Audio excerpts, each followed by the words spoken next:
Good afternoon. My name is Yemisi Onosuya. We're here today with Bankole Oniola of Nigerian Dialogue to talk about the Nigerian election. Mr. Bankole, what's your take on the upcoming election? I think we've made a considerable journey as a nation. The fact that we can have presidential debates, the fact that we can have an election cycle every 4 years, I think is a major achievement for Nigeria. And I think we can take this to another level where we have a better debate, a broader conversation, which is good for the polity. I think we're on the right track. Did you see the presidential debate? Yes, I saw it. It was quite good. And I think it's a massive improvement in terms of the fact that for the very first time in my own adult life, we've been able to see presidential candidates come out and tell us how they intend to govern us, which is really good. What was your take on it, general overview? General overview.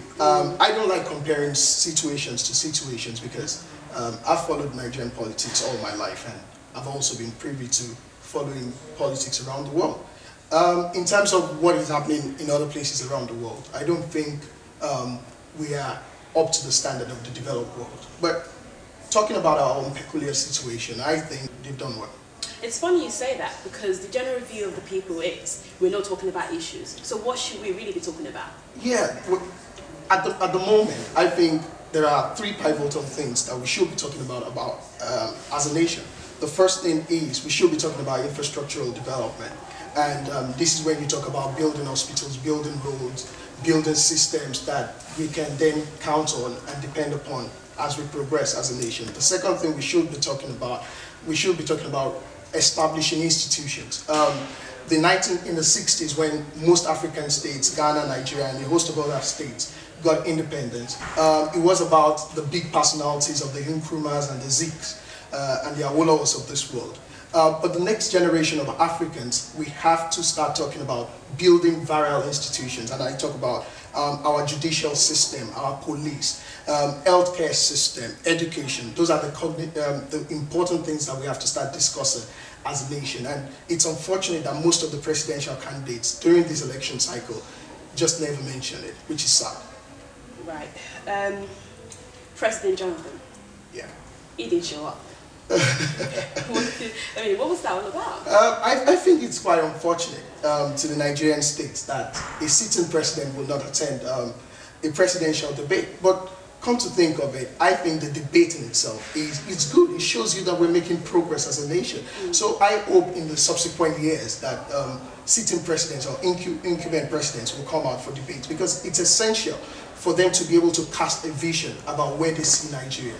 And this is what I think we lack in our political discourse. The fact that at the moment we are not discussing how we want to be governed 20 or 30 years from now. We're not looking far into the future, which I also think is a credible thing that our presidential candidates should begin to talk about. The future.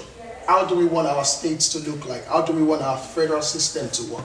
So when we talk about the future, we can lay a foundation for subsequent governments that will come after us, that will take that to the next level. So I think it's good to start talking about the future now. That's good. So how about the other candidates? Who came out better for you? Who shone? I wouldn't do the scoring, and I will leave that to the Nigerian public and all the viewers to judge that. But I think they tried. Some of them are 70-year-old, and it's not at times their age, but the age of their ideas. But all the same, I think they've done well. That's good. So what is Nigerian Dialogue doing towards facilitating this? You called it Nigerian Dialogue, and that's the beauty of it. Because we intend to have these conversations, sustain these conversations, not only during election cycles, but even after the election, because we need to be able to hold accountable the people who govern us. So in the future, we would like to discuss policies, we would like to have open forums like town hall meetings where we can discuss policies, and then because the whole essence of discussing these policies is not just about the fact that we want to have an intellectual debate, but because we want to be able to drill down the policies to such a point that the average Nigerian who wakes up in the morning to go to a small shop can actually see the impact of the policies, and that is where good governance begins.